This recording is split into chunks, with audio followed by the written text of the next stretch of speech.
본문의 말씀은 우리가 잘 아는 주기도문이죠. 주님께서 가르쳐 주신 기도, 주기도문 우리가 이렇게 부르죠. 예수님께서 제자들에게 가르쳐 주신 유일한 기도입니다.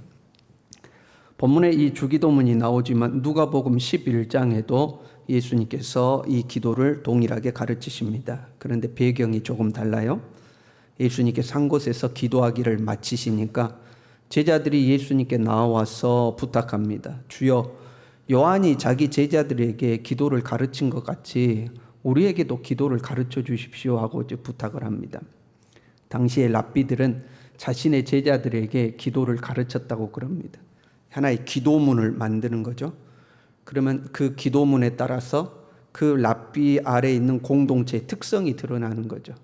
그리고 공동체원들이 동일한 기도문을 가지고 기도함으로써 어떤 이 공동체의 하나됨을 느끼도록 하는 겁니다. 우리도 주님이 가르쳐 주신 기도로 한 마음으로 기도하잖아요. 우리의 기도의 내용이 다 다르지만 주님 가르쳐 주신 기도로 기도할 때는 하나의 내용을 가지고 하나님 앞에 기도하게 되는 거죠. 그런 특성 때문에 랍비들은 자기의 제자들에게 기도문을 가르쳤습니다. 그러니까 제자들이 요한도 그렇게 하는 걸 보고 예수님께 부탁을 하는 거죠. 예수님의 제자들도 자신들만의 기도문이 있기를 원하는 거죠. 그리고 자기들도 기도를 좀 유창하게 잘하고 싶은 마음도 있었을 것이고요. 그래서 기도를 가르쳐 달라고 했습니다. 그때에 누가복음 11장에는 예수님께서 주님 가르쳐 주신 기도, 이 주기도문의 내용과 함께 기도의 자세를 가르쳐 줍니다.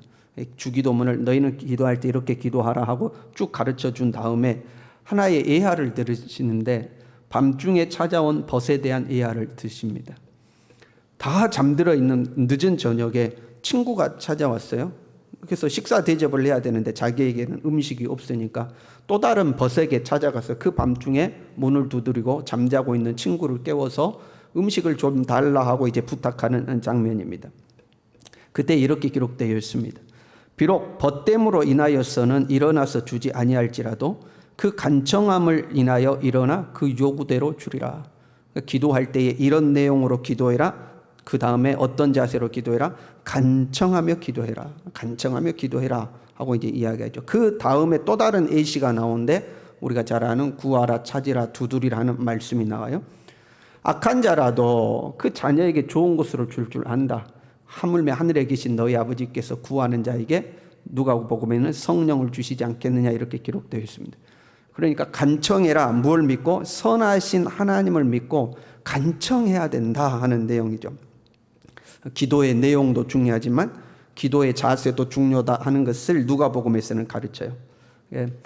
몇 번 부탁해보고 에이 안 되면 돌아서지 뭐 이런 자세거나 아우 염치가 있지 이 늦은 저녁에 가서 어떻게 먹을 것을 요구해 사람이 염치가 있어야지 이런 생각하지 말라는 거죠. 기도할 때는 뭐 염치 따지지 말고 뭐 상황 따지지 말고 조건 따지지 말고 좋으신 아버지를 믿고 하나님을 믿고 간절히 기도해라. 포기하지 말고 기도하라 하는 이제 그런 내용이죠. 그것이 이제 누가복음의 주기도문의 배경입니다. 이 주기도문을 주문처럼 사용하는 사람들도 간혹 있습니다. 그러니까 하루에 주기도문을 100번씩 외우라. 하루에 주기도문을 1000번씩 외우라. 주술처럼 사용하는 거죠. 주기도문을 그렇게 외우면 그거 아주 좋은 일이 생긴다. 이제 이렇게 말하는 경우들도 있어요. 초신자들이 어떻게 기도할지 몰라서 나는 기도할지 몰라서 기도를 못해요. 그러면 그럼 주기도문으로 기도하세요. 이거는 괜찮을 수 있습니다. 그러나 주기도문을 100번 외우면 무슨 일이 생긴다. 하루에 100번씩 외우라 1000번씩 외우라 하는 것은 지금 예수님께서 이방인들이 중언부언하듯이 기도하지 말라. 꼭 그 기도가 되는 겁니다. 그냥 이것만 외우면 무슨 일이 되겠지. 그런 거 아니에요. 그러면 이방인의 기도처럼 돼요. 지금 예수님께서 주기도문을 가르치시는 것은 바리새인이나 서기관보다 나아야 함을 가르치면서 하시는 말씀이죠. 바리새인처럼 사람에게 보이려고 기도하지 말아라. 경건의 행위를 너희 자신의 영광을 추구하는데 사용하지 말아라. 이방인들처럼 중언부언하거나 뭐 이 기도 저 기도 막 잡다한 신을 불러가면서 기도하는 거죠. 아니면 오랫동안 기도해야 하나님이 들어주실 것처럼 생각하지 말라. 이 기도의 응답이 내가 기도의 형식을 잘 지켰거나 기도를 유창하게 해서 내 기도가 우리 소위 말하는 영빨이 있어서 하나님의 응답이 온 것처럼 생각하지 말라는 거죠. 하나님은 네가 기도하기 전에 너에게 있어야 할 것을 이미 다 아신다. 하나님이 모르고 계시다가 내가 기도하는 소리를 듣고 아 맞아 너에게 그거 필요했었지 하고 응답을 하신다거나, 하나님은 안 주려고 하고 계시다가 우리가 유창하게 기도해서 하나님을 잘 설득해서 그래 네 말 들어보니까 네 말이 타당하다 하고 하나님이 주신다거나, 그런 게 절대 아니라는 겁니다. 이미 하나님은 나에게 무엇이 있어야 되는 줄 이미 다 아신다 하는 점. 이미 다 아신다. 하나님이 이미 다 아신다. 그러니까 어떻게 해라? 기도하라는 거예요. 그러니까 기도하라는 거죠. 하나님이 이미 다 아시니까 그러므로 이렇게 시작하죠. 그러므로 너희는 이렇게 기도하라. 재밌잖아요. 하나님이 너희가 구하기 전에 이미 다 아신다. 그러므로 기도하지 마라. 기도 안 해도 하나님 다 아신다. 이거 아니죠? 길게 기도해야 하나님이 들으시는 것이 아니다. 그러므로 너희는 짧게 기도하라. 또 이것도 아니죠. 그렇잖아요. 길게 기도해야 하나님이 들어주는 거 아니다. 하나님 너희에게 구하기 전에 있어야 될 걸 다 아신다. 그러니까 짧게 기도해라. 이 말도 아니고. 그렇죠? 그게 아니고 이렇게 기도해라 하고 기도의 내용을 하나님이 쭉 가르쳐 줍니다. 기도는 1차적으로 어떻게 해야 돼요? 해야 합니다. 기도는 해야 해요. 바리새인보다 더 나으려면 일단 기도는 해야 됩니다. 일단 기도는 해야 돼요. 대신 기도의 내용 그리고 기도의 자세가 바리새인보다는 나아야 돼요. 바리새인의 기도의 내용이 누가복음 18장에 나오죠.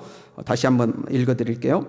바리새인은 서서 따로 기도하여 이르되 하나님이여 나는 다른 사람들 곧 토색, 불의, 간음을 하는 자들과 같지 아니하고 이 세리와도 같지 아니함을 감사하나이다. 나는 일회에 2번씩 금식하고 또 소득의 11조를 드리나이다. 이게 이제 바리새인의 기도의 내용이에요. 그러니까 이 바리새인의 기도보다는 너희 기도가 나아야 되는 거예요. 바리새인의 기도의 내용은 거의 기도가 아니고 광고죠. 자기 선전이죠. 바리새인의 이 기도 내용은 예식하는 기도, 사람을 보고 사람을 의식하고 하는 기도의 내용입니다. 자기 자랑하는 거죠. 하나님 난 저 사람하고 다른 거 감사합니다.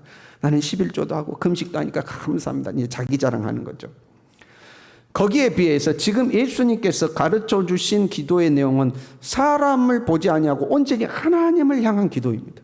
자기 자랑이 전혀 없어요. 자기를 드러내는 내용이 전혀 없습니다. 이 기도에는. 그러니까 바리새인의 기도와 대비해서 가르치시는 거죠. 절대적으로 자기를 드러내지 않는 기도, 그 기도의 내용이죠. 여기에 한 가지 우리의 의문이 있을 수 있어요. 그러면 자신을 드러내는 기도는 전혀 하면 안 되는가? 하나님 앞에 난 하나님 내가 이렇게 살았습니다. 하나님 나 믿음으로 살았습니다. 나 하나님 의지하고 살았습니다. 이런 기도 하면 안 되는 건가? 그건 아닙니다. 히스기야가 죽을 병에 걸렸을 때 하나님 앞에 이렇게 간구했죠. 내가 진실과 전심으로 주 앞에 행하며 주께서 보시기에 선하게 행한 것을 기억하옵소서. 자기가 한 일을 드러내고 있죠. 하나님 나 진실과 전심으로 주님 앞에 살았습니다. 나 주님의 선한 일에 힘쓰고 살았습니다. 하나님 다 하시지 않습니까? 나 좀 기억해 주십시오 하고 이제 기도한 거죠. 차이점이 뭘까요? 바리새인은 또 자기를 드러내는 기도했어요. 저는 악한 사람처럼 악을 행하지 않았습니다. 나 금식도 하고 나 구제도 하고 나 그렇게 살았습니다. 11조도 하고 살았습니다. 자기를 드러내는 거고, 히스기야 같은 경우도 하나님 나 하나님 앞에 진실하게 살았습니다. 선한 일에 힘쓰고 살았습니다. 차이점은 뭐죠? 바리새인은 사람들에게 보이려고 사람들 들으라고 한 기도고, 히스기야는 오직 하나님 들으시라고 낯을 벽으로 향하여 오히려 사람들을 등지고 세상을 등지고 오직 하나님만 바라보고 기도한 거죠. 여기에 차이점이 있어요. 우리가 기도하다 보면 하나님께 호소해야 할 때가 있습니다. 예수님께서 제자들에게 부자가 천국에 가기가 얼마나 힘든 줄 아냐? 낙타가 바늘기 들어가는 것보다 어렵다고 가르쳤어요. 그때 베드로가 예수님께 와서 말씀합니다. 보소서 우리가 모든 것을 버리고 주를 따라 싸운데 그런즉 우리가 무엇을 얻으리까? 자기를 드러내잖아요. 예수님 우리가 다 버리고 주님 따랐습니다. 그러니 우리에게 뭘 주시겠습니까? 자기 자신을 드러내는 거죠. 그것처럼 우리도 하나님 앞에 호소해야 될 때가 있습니다. 하나님의 말씀을 붙잡고 호소하는 거죠. 주님 구하면 주시겠다고 약속하지 않았습니까? 내가 이 하나님의 약속의 말씀을 붙들고 벌써 일주일째 하나님 앞에 기도하고 있습니다. 40일 기도를 하고 있습니다. 하나님 기도한 지 10년 됐습니다. 기도하면 주시겠다고 약속하신 말씀 붙들었으니 주셔야 되지 않겠습니까? 내 자신을 드러내야 할 때가 있죠. 하나님, 주를 위하여 살며 하나님께서 나를 지키겠다고 약속하지 않았습니까? 내 평생 주님을 위하여 살았습니다. 그런데 하나님, 나에게 질병이 찾아왔습니다. 하나님, 나를 고쳐주셔야 되지 않겠습니까? 내가 전심으로 주님의 일에 힘쓴 거 하나님 기억하시지 않습니까? 우리가 하나님 앞에 호소해야 될 때가 있죠. 차이는 뭐예요? 하나님만 보고 기도하느냐 아니면 사람들 들으라고 하느냐, 이 차이인 거죠. 사람들이 내 기도소리를 듣고 내가 하나님 앞에 어떻게 살았던 것을 알아주면 좋겠다. 그러면 그건 사람 들으라고 하는 기도죠. 그런데 하나님이 내 마음의 소원을 아시고 응답해 주기를 원하는 마음으로 간절히 하나님 아시지 않습니까? 내 하나님 앞에 어떻게 사는가 아시지 않습니까? 하는 기도는 하나님만 바라보는 기도죠. 그래서 핵심은 하나님만 바라봐야 된다. 하나님만 바라봐야 한다는 거죠.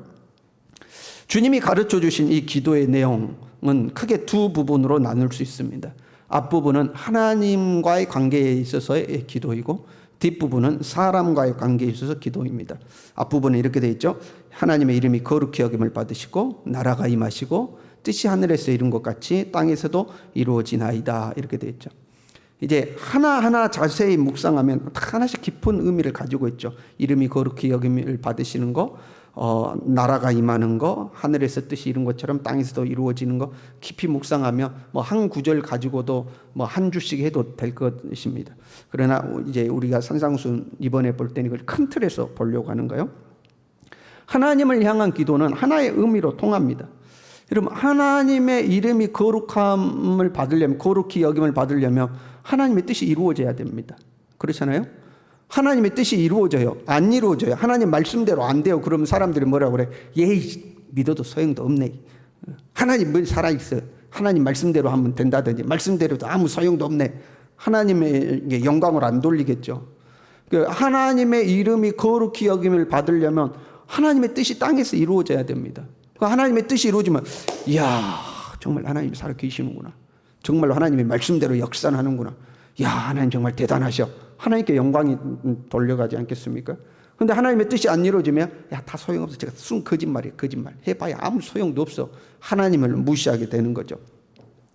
하나님의 나라가 임한다는 것도 마찬가지예요. 하나님의 나라가 임하는 것을 이게 오해하는 분들도 있어요. 하나님의 나라가 이 땅에 임하는 것을, 이 땅을 하나님의 나라로 만든다는 걸로 오해하는 경우들이 있죠. 그게 이제 여호와의 왕국 같은 경우, 이 땅에 어떤 정치적인 힘을 합해가지고 이 땅이 진짜 하나님 나라처럼 막 만든다, 이제 그런 의미로 해석하는 경우들도 있죠. 그런데 하나님의 나라가 임한다는 것은 하나님의 통치가 이루어지는 것을 의미하는 겁니다. 이 세상은 결국에는 심판받을 세상입니다. 그렇잖아요. 주님의 때가 되면 이 세상은 심판받고 새하늘과 새 땅이 이루어져야 됩니다. 이 옛 땅은 사라져 없어지고 하나님 앞에 심판받을 땅이에요. 하나님의 나라가 임한다는 것은 지금 우리의 삶 가운데 하나님의 통치가 이루어지는 것을 의미합니다. 내가 가난하든 부하든 높은 자리에 있든 낮은 자리에 있든 하나님이 나를 다스리시는 대로 내가 살면 그 어디나 하나님의 나라가 되는 겁니다. 그러니까 하나님의 나라가 임한다, 그것은 하나님의 통치가 이루어진다. 그건 무슨 의미예요? 하나님의 뜻이 이루어진다는 의미예요. 하나님의 통치가 이루어진다, 하나님의 뜻이 이루어진다. 그러면 그 결과로 하나님의 이름이 거룩히 여김을 받는다, 이렇게 돼 있죠. 이렇게 돼 있어요. 그래서 하나님에 대한 기도의 부분을 한마디로 정리하면 주님의 뜻대로 되어 하나님의 영광 받으시기를 원합니다, 이렇게 한마디로 정리할 수 있을 것 같아요. 하나님의 뜻대로 되어서 하나님의 영광 받으시길 원합니다. 주님의 뜻대로 되는 것이 주님의 통치가 이루어지는 거잖아요. 하나님에 대한 부분은 주님의 뜻대로 되어 주님 영광 받으시옵소서 하는 일이 기도의 내용이죠. 사람에 대한 거요, 이 땅에 대한 것은요, 일용한 양식을 주옵시고 의식주를 위한 기도죠. 죄를 사하여 주시옵고 시험에 들게 하지 마옵시고 악에서 구하옵소서 하는 것은 다 죄에 관련된 기도입니다. 죄를 사하여 주시옵소서, 죄 용서에 대한 기도죠. 시험에 들게 하지 마옵소서는 죄 짓지 않게 해주십시오 하는 거고요. 악에서 구하옵소서 하는 것은 죄로부터 억압당하지 않게 해주십시오 하는 죄와 관련된 내용이죠. 그러니까 하나님의 뜻이 이루어지기를, 주기도문을 정리하면 하나님의 뜻이 이루어지기를, 그 다음에 우리에게 일용한 양식을 주기를, 그리고 우리가 죄 짓지 않게 해주시기를, 이 세 가지로 딱 정리할 수가 있습니다. 하나님의 뜻이 이루어지게 해주십시오, 일용할 양식을 주십시오, 우리 죄 짓지 않게 해주십시오. 죄에 시달리지 않게 해주십시오 하는 내용으로 정리할 수가 있죠. 이 주님 가르쳐 주신 기도는 우리가 따라야 할 모범이에요.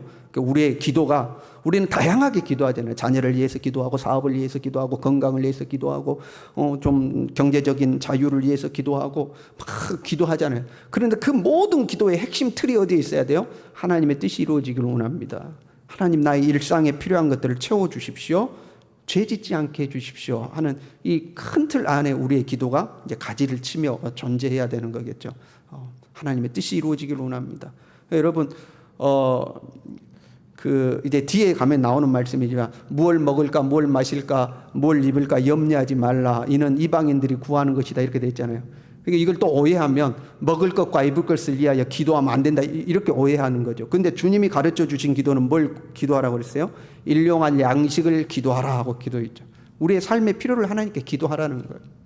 삶의 필요를 기도하고 죄 짓지 않기를 기도하고요. 그렇게 되는 거예요.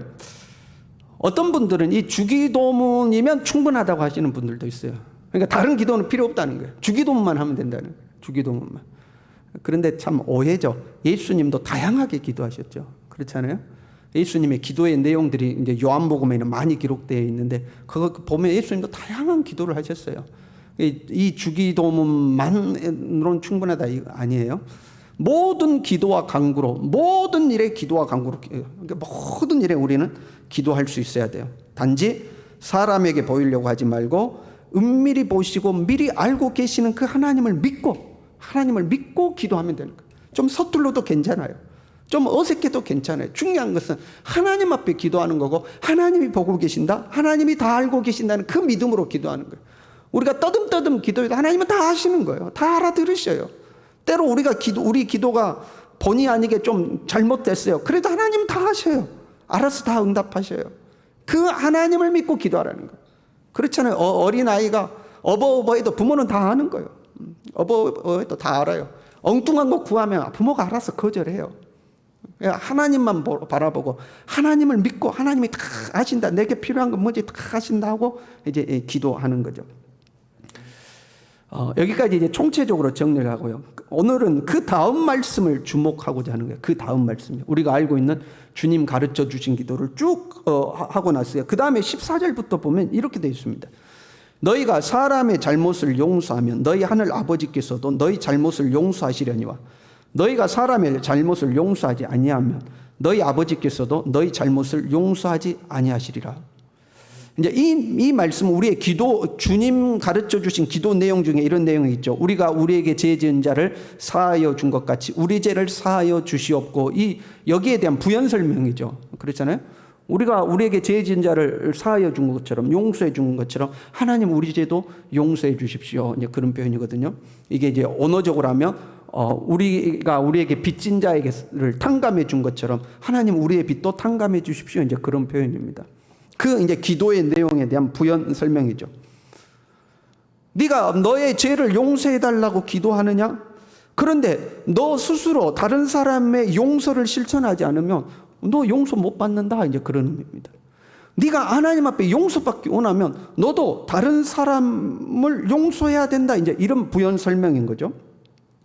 큰 의미로 보자면 기도는 하나님 앞에 나와서 우리가 말로 기도하는 거잖아요. 그러나 그 말로만 기도가 완성되는 것이 아니라는 거죠. 그 기도의 내용에 맞는 삶의 실천이 동반되어야 된다는 거예요. 기도는 열심히 말로 하는데 삶에서는 실천이 안 된다. 그럼 그 기도가 하나님 앞에 온전한 기도가 아니다는 거죠. 응답이 안 되는 거죠. 비슷한 것이 살인에 대한 교훈에서도 나와요. 예물을 드리려다가 네 형제에게 원망 들을 만한 일이 생각나거든 예물을 제단 앞에 두고 가서 형제야 화목하고 와서 그 후에 예물을 드리라. 하나님 앞에 예배 드리는 거, 하나님 앞에 예물을 드리는 거, 그거 중요하죠. 그러나 네 삶이 뒷받침되지 않은 채 예배만 드린다거나 삶이 뒷받침되지 않은 채 예물만 드리면 그게 아무 소용이 없다는 겁니다. 연락이 안 된다는 거죠.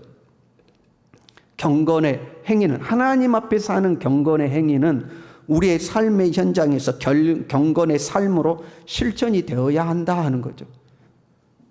그 전체적인 성경의 큰 뜻과 통하는 겁니다. 하나님을 사랑하고 그 다음에 어떻게 해야 돼요? 이웃을 사랑해야 된다는 거죠. 하나님을 사랑한다고 하면서 이웃을 팽개쳐 버려요. 그러면 안 된다는 거죠. 하나님을 사랑한다, 하나님 앞에 경건 행위를 한다, 하나님을 앞에 기도한다, 예배한다, 하나님 앞에 산다. 그러면 삶의 현장에서도 그렇게 살아야 한다는 거죠. 마태복음 7장에 가면 우리가 잘 아는 기도에 관련된 말씀이 나와요. 구하라 그리하면 주실 것이요, 찾으라 그리하면 찾을 것이요, 문을 두드리라 그리하면 너에게 열릴 것이니 쭉 하면서 악한 자라도 그 자녀에게 좋은 것으로 줄 줄 알거든. 하물며 하늘에 계신 너희 아버지께서 구하는 자에게 좋은 것 주시지 않겠느냐 하고 11절이 끝나는데, 그 다음에 12절 말씀이, 그 말씀이 여기서 바로 이렇게 나와요. 그러므로 무엇이든지 남에게 대접을 받고자 하는 대로 너희도 남을 대접하라. 이것이 율법이요 선지자니라. 구하라 그리하면 주실 것이다. 찾으라 찾을 것이다. 두드리라 그러면 열릴 것이다. 그런데 너희도 남에게 대접을 받고자 하는 대로 남을 대접해야 된다고 말씀하는 거죠. 물론 이 말씀을, 12절의 말씀을요, 남에게 대접받고자 하는 대로 남을 대접하라는 이 말씀을 이웃 사랑에 대한 전체적인 말씀으로 해석하기도 합니다. 네 이웃에게 받고자 하는 대로 너는 주라 하고 이제 해석하기도요. 그러나 지역적으로 봐서 그 말씀과 바로 연결되는 말씀에 보면 기도와 연결되는 말씀이잖아요. 그걸로 해석하면 그런 거예요. 구하라 주실 것, 찾으라 문을 두드리라 열릴 것이라. 네 기도 응답받고 싶지. 하나님 앞에 네 기도 응답받고 싶지. 그게 뭐예요? 내가 대접받고 싶은 거 아닙니까? 내가 구하는 대로 하나님 나에게 주셨으면 좋겠어요. 내가 두드리는 대로 하나님 문 좀 열어주셨으면 좋겠어요. 내가 찾는 거 하나님이 다 찾게 해주셨으면 좋겠어요. 내가 대접받고 싶은 거죠. 그러면 너도 어떻게 해라? 남을 너도 그렇게 똑같이 대접하라 하는 거죠. 하나님께 네가 대접받고 싶은 대로 너도 대접하고 살라는 거죠. 하나님 앞에 기도의 응답은 받고 싶어요. 그런데 누군가가 나에게 부탁하면 절대 그 부탁은 안 들어줘요. 하나님이 나에게 풍성하게 은혜 베푸셨으면 좋겠어요. 그런데 나는 인색하기 짝이 없어가지고 이만큼도 남에게 베풀지 않고 남에게 양보하지도 않고 그냥 내 욕심만 채워요. 그러면서 하나님 나에게 주시옵소서, 하나님 주시옵소서 해봐야 안 된다는 거죠. 하나님이 너에게 주기를 원하냐? 그러면 너도 주라는 거예요. 마치 1만 달란트 빚진 자와 100데나리온 빚진 자의 이야기처럼 그렇죠. 1만 달란트죠. 1만 달란트, 셀 수 없는 돈입니다. 1달란트는 6,000데나리온이거든요. 근데 1만 달란트 빚진 자가 도저히 갚을 수 없어서 한 번만 봐주십시오, 한 번만 봐주십시오, 간청하는 거잖아요. 그 임금에게 한 번만 봐주십시오, 내가 갚겠나이다. 도저히 갚을 수 없는 돈입니다. 도저히 갚을 수 없는 돈이에요. 제가 계산 안 해왔는데 한번 계산하면요, 1달란트는 6,000데나리온이고 1데나리온은 하루 품삯입니다. 그러니까 1달란트는 6,000일 동안 일해야 버는 돈이에요. 그런데 1만 달란트예요. 어마어마한 돈입니다. 한 사람이 도저히 갚을 수 없는 돈이에요. 갚겠나이다, 갚겠나이다, 제발 살려주십시오, 한 번만 봐주십시오, 간청을 했어요. 임금이 알았다 하고 풀어줬습니다. 길 가다가 자기에게 100데나리온이죠. 100일치 품삯입니다. 100데나리온 빚진 자를 만나고 그의 목을 멱살을 잡고 돈 갚아라, 돈 갚아라 흔들어대고 내가 갚을게, 한 번만 봐줘. 그게 간청하는 거잖아요. 근데 봐주지 않고 감옥에 집어넣어 버렸습니다. 그 소식을 듣고 임금이 다시 그 1만 달란트 빚진 자 불러다가 야, 내가 너를 용서했으면 너도 용서해야 되는 거 아니냐 하고 잡아 넣습니다. 마치 우리가 그렇게 되면 안 된다는 거죠. 하나님 들어주십시오, 하나님 들어주십시오, 응답해 주십시오, 내게 베풀어 주십시오 해놓고 나는 다른 사람에게 요만큼도 안 베풀어요. 그러면 하나님이 보시고 응답하시겠냐 하는 거죠. 하나님 보시고 응답하시겠냐 하는 거죠. 바리새인들은 겉과 속이 달랐습니다. 속은 그렇지 않으면서 겉으로는 그런 척 하는 거죠. 안 보이는 곳에서는 그렇지 않은데 사람들 보는 데서는 그런 척 한 거예요. 그렇잖아요? 왜냐하면 바리새인은 하나님 앞에서가 아니라 지금 사람 앞에 하는 거거든요. 구제도 사람 앞에서, 기도도 사람 앞에서, 금식도 사람 앞에서. 근데 사람이 안 보는 데서는 그냥 그렇지 않은 거죠. 근데 사람들 보는 데서는 거룩하고 경건한 척 하는 거죠. 적어도 우리는 이 바리새인보다는 나아야 되는 거잖아요. 그래서 우리는 기도할 때 하나님 앞에 기도합니다. 그렇잖아요. 예배 드릴 때 하나님만 바라보고 예배 드립니다. 오른손이 하는 일 왼손이 모르게 하려고 노력합니다. 그럼에도 불구하고 바리새인과 같은 오류를 범할 수 있다는 겁니다. 그게 뭐냐? 하나님 앞에서 기도는 했는데 그건 잘했어요. 바리새인과 달리 하나님 앞에 기도는 했어요. 그런데 삶의 현장에 나가서는 기도하는 사람처럼 안 살더라 이 말입니다. 그 또한 반쪽짜리라는 겁니다. 그 또한 애식하는 것과 같다는 겁니다. 하나님은 교회에도 계시고 저 나의 삶의 현장에도 계신데, 교회에서는 기도하고 거룩하고 경건한 척 해놓고 삶의 현장에 나가서는 똑같지 않더라 이 말이죠. 그러면 바리새인가? 똑같다 이 말이에요. 구하고 찾고 두드리고 미리 아시는 하나님께 간청했어요. 그러면 나의 삶의 현장에서도 누군가에게 베풀고 응답해주고 나에게 부탁하는 사람의 부탁을 들어주고 살아야 하는 거죠. 내가 하나님 앞에 은혜 받기를 원하면 나의 삶의 현장에서 누군가에게 은혜를 베풀고 살아야 하는 거죠. 내가 하나님이 나를 축복해 주기를 원한다면 내가 다른 사람을 축복하고 살아야 되는 겁니다. 다른 사람에게 1,000원 한 장이라도 보태주고, 그것이 안 되면 말이라도 축복해 주고, 하나님 당신 축복하시길 원합니다. 하나님 당신 잘되게 해주시길 원합니다. 중보 기도라도 해주고. 사람 심보가 그렇지 않잖아요. 사촌이 논을 삽니까? 사돈이 논을 삽니까? 아무튼 누가 논을 사면 뭐가 아파요? 배가 아파요. 그래서 남이 잘 되는 걸 보면 잘했다 참 잘했다 박수 쳐주기보다는 헤이 제가 저래도 뭐 어때? 하고 우리 속이 딱 틀어지죠. 그 마음을 보시고 하나님이 어떻게 축복하시겠냐는 거예요. 남이 잘 되면 박수 쳐주고 축하해주고 잘했다 해주고, 다른 사람을 조금이라도 더 도와주려고 그러고 축복해 주려고, 그래야 하나님이 우리도 축복하시는 거죠. 시험에 안 들려면 다른 사람에게 시험거리를 안 줘야 되고요. 나의 의식주를 하나님이 채워주기를 원한다면 나도 누군가에게 밥 한 그릇이라도 사고, 그렇잖아요. 다른 사람의 의식주를 채워줄 수 있어야 한다는 거죠. 그것이 온전한 기도이며 온전한 경건이라는 거죠. 주님은 그걸 가르치시는 거예요. 기도의 내용도 중요해요. 주님 가르쳐 주신 기도의 내용도 중요하지만 그 기도의 자세, 입으로만 기도하지 말고 바리새인처럼, 바리새인들은 유창하게 기도한 거 아닙니까? 큰 소리로 남들 다 들으라고 하나님 감사합니다 하면서 유창하게 기도하는데, 그 기도의 내용뿐만 아니라 기도의 자세인 거죠. 하나님 앞에 기도해라. 하나님만 보고 기도해라. 하나님이 다 알고 계시고 들으신다고 기도해라. 더 한 걸음 더 나아가서 네가 하나님께 응답 받고 싶은 대로 너의 삶을 그렇게 살아라 하는 거죠. 너의 삶을 그렇게 살아라. 저와 여러분이 경건이 반쪽짜리가 아니라 하나님 앞에 온전한 경건의 삶이 될 수 있기를 바랍니다. 기도하겠습니다.